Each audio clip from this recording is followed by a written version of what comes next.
Tony Fauci back in 2022, the heady days of COVID, when he was a superhero, according to people like CNN's Dana Bash. Happy to testify before any congressional committee that would seek his testimony. Happy to do so. May be an annoyance, but he's happy to do so because he has nothing to hide. Well, if I become a punching bag, I'm a punching bag, but I am very happy to testify before any congressional oversight committee. I have nothing to hide. I can explain and validate everything that I've done. So, it's going to be inconvenient if they actually are out there essentially threatening to make my life miserable. But I'm going to do what I need to do, and that is cooperate fully. Because we have nothing to hide. Nothing to hide. Cooperate fully. That's why he needed a pardon that covered 11 years of his career. That's why this was the offering at last week's hearing before Senate Homeland Security. Given Senator Paul's obvious obsession with calling for my prosecution, his repeated slanderous comments about me, and recently his publicly releasing my unredacted personal diary aimed at embarrassing and intimidating me, the only conclusion I can reach is that the sole reason he is calling me before this committee is to get me to say something, anything, that could vindicate his repeated public pledges that I end up, in his words, quote, behind bars, unquote. And so he has to take the fifth. But, redacted, you're upset about the Hello Kitty diary entries being unredacted, but you have nothing to hide. Whatever you memorialized in your personal journal, you'd be happy to have on the 6 o'clock news because you have nothing to hide. You're a transparency guy. Very proud of the work that you've done. There's certainly no fear of prosecution for having done anything illegally because you have nothing to hide because you did a good job. For more on this, please be joined by Justin Hart, author of Gone Viral, How COVID Drove the World Insane. He also writes at his Substack entitled Rational Ground. Justin Hart, thanks for joining us. Appreciate it. Dan, great to be with you this morning. Yeah. Where do you think, if anywhere, the effort at a reckoning for Fauci and others, including the D.C. press corps, which RFK Jr. tried to effect in his own way with Dana Bash over the weekend, where do you think that goes from here after last week's testimony? Look, Dan, let's have a little sympathy for Dr. Fauci. In his own words, this is a quote from his diaries, "It is a shame that things are moving so quickly that I don't even have time to savor for a moment the many awards that I have been getting," right? Look, this is my team and I were in the trenches helping Dr. Atlas at the White House counter Dr. Fauci during the summer of 2020. Unfortunately, President Trump lost that election, and Dr. Fauci would go on to just steamroll over all of our lives as making policies that were just completely non-factual and against the data. And of course, the press had his back. You mentioned Dana Bash, and she's in the journals as well. And she talks about how, she watched his conversation or his testimony before Representative Jordan. And he would say, you should just tell him to go F yourself, right? These are the press who were doing his dirty work for him. And the data now show demonstrably that everything from the origin of the disease to masks to plexiglass to social distancing was stuff that he made up whole cloth in many ways, just for his purposes. And a lot of his purposes were CYA, covering his own butt for terrible decisions that he had made earlier in his career. Yeah, part of, I guess, the reckoning, short of a legal one, is what RFK Jr. tried to do with Dana Bash, which is remind her of some of that stuff and the fact that she and Jake Tapper and everybody else at CNN were throwing their panties at Tony Fauci anytime he appeared on their airwaves. And that was the point, to flack for him, not to be critical, not to ask probing questions, not to be skeptical of the quote unquote experts or the authorities. I thought that was pretty effective. And it seems to me that's something that non-COVIDians can do no matter what the topic is every time they appear on one of these networks before one of those propagandists. Yeah, look, I've always, encouraged my readers to say, you set your expectations. Dr. Fauci is not going to be frog marched out in front of the cameras. Maybe he will there in Florida. Our good friend Governor DeSantis, maybe we'll see to that. But I would say your expectations low. But here's the thing. In many ways, we've already won. Our good friend Dr. Jay Bhattacharya, is now head of the NIH. You have RFK and head of the HHS. They've already made some incredible provisions there. One of the big challenges that Dr. Fauci had is he was making the policy while he was also doling out the grant money, right? And now Jay has put a firewall at the NIH.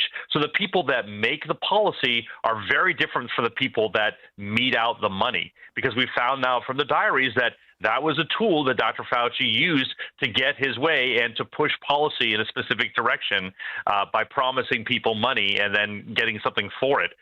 So these are all things that I think we actually should hold our head high in. The people that were ostracized, the people that Dr. Fauci and Director Collins called fringe, like the Stanford professor and now NIH Director Jay Bhattacharya, are now in charge of making policies.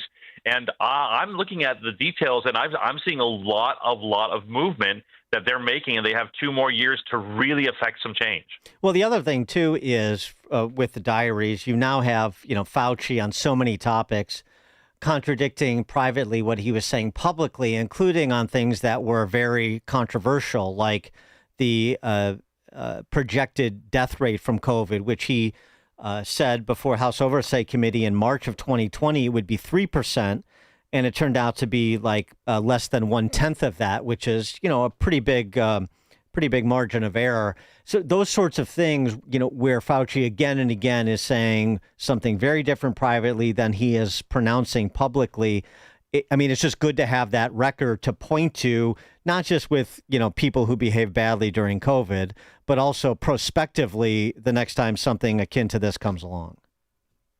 I agree, and I think that's one of the things that we really look to. If you go back 100 years to some of the headlines that we had during the 1918 Spanish flu, there were pictures of judges and elected officials with masks on the front page of those newspapers. It's like we never learn. And so hopefully we can take some sort of thing and keep it out of the memory hole so that, when this thing comes around again, if it does for our children and grandchildren, that they know what the right course of action is to take and what the wrong course of action is to take. It seems like this is just a human foible that we've had to live with for centuries now.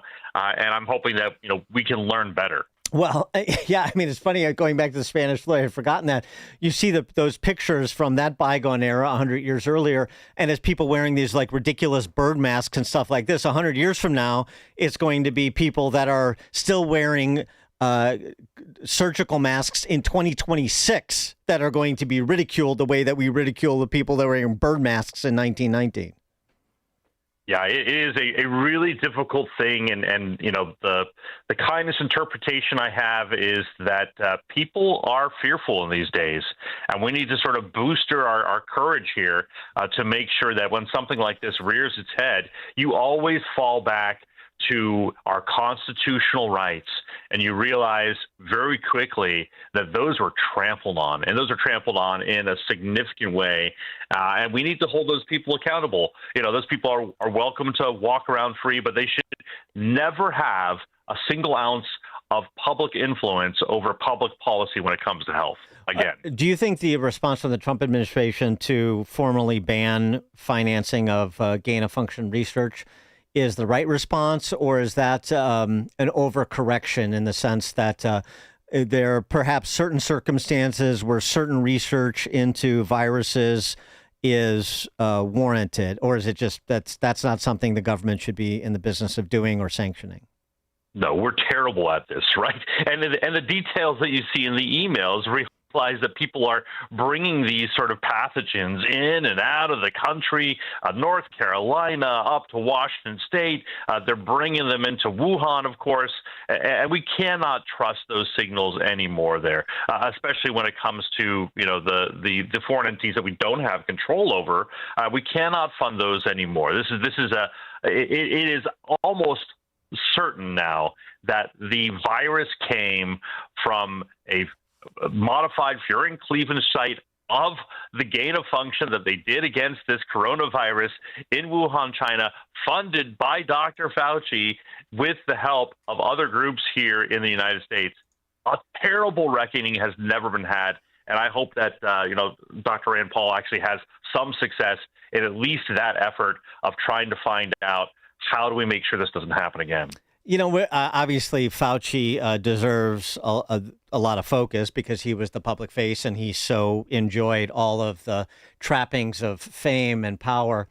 But what about Deborah Birx, the scarfed one? I thought it was really interesting last week when she was on News Nation after his testimony and, completely distancing herself from Fauci, saying, look, the blue states overclosed. Now that I know what was in Fauci's private diaries, she didn't say this explicitly, but I'm essentially separating myself. It was just very interesting that she walked away from policies that she ostensibly was supportive of because she was promoting them and working with governors to institute them. But now she is washing her hands of the whole episode. No, she should be held accountable, particularly. She went around on her rainbow tour and convinced governors like the Republican governor of Ohio that he should lock down. This is something we can't just whistle by. I remember talking to Dr. Atlas when he was at the White House, and I have a very kind interpretation saying, maybe they just see things a different way. And Dr. Atlas stopped me and said, Justin, you need to know these people are dumb. So Dr. Birx, she's welcome to walk free. We need answers, but she should never, ever have a hand in public policy again. What's fun about last week, too, is revisiting some people who are actually experts in the field, people like the deceased Kary Mullis, who won a Nobel Prize for development of the PCR test, and Ebright from Rutgers, and looking back at some of the things they said, even pre-COVID, about people like Tony Fauci, and these actual practitioners in these spaces or seasoned academics who conducted actual peer-reviewed science really had no respect for this public health establishment. Yeah, it is a real shame. I'll give you one more anecdote that Dr. Atlas says in his book that he told us as well when he stopped Dr. Fauci in the hall. And he said, don't you think we are just instilling this terrible amount of unprecedented fear among the populace? And he said, no, Scott, they're not fearful enough. Dr. Fauci wanted us quaking in our boots, and that is not how you function with good health policy. So, when you go back to even Milan, when they were dealing with an actual plague in the 1600s, they talked about in the journals how the fear of the disease racked upon the minds of the people far more than the disease ever had an effect on the body. And that's, I think, the unfortunate thing that we're now left with. Our kids, our college kids, my kids who were young, you think about just the adults that you see constantly walking around with these masks, as you mentioned. These are psychological impacts that we're going to have for a long time, and we're still unwinding. Yeah, it's only unfortunate that Scott Atlas wasn't brought onto the team much earlier than he was.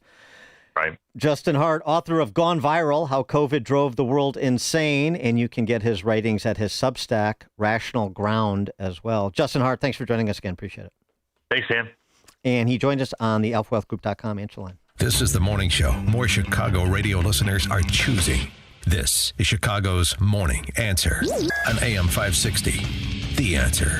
You need a construction company, but who? Call Crosscom. A construction company you can trust that shares your Christian and conservative values. For decades, Crosscom has been doing work in Chicagoland, Northwest Indiana, and Wisconsin. Roofs, siding, windows, doors, gutters, basically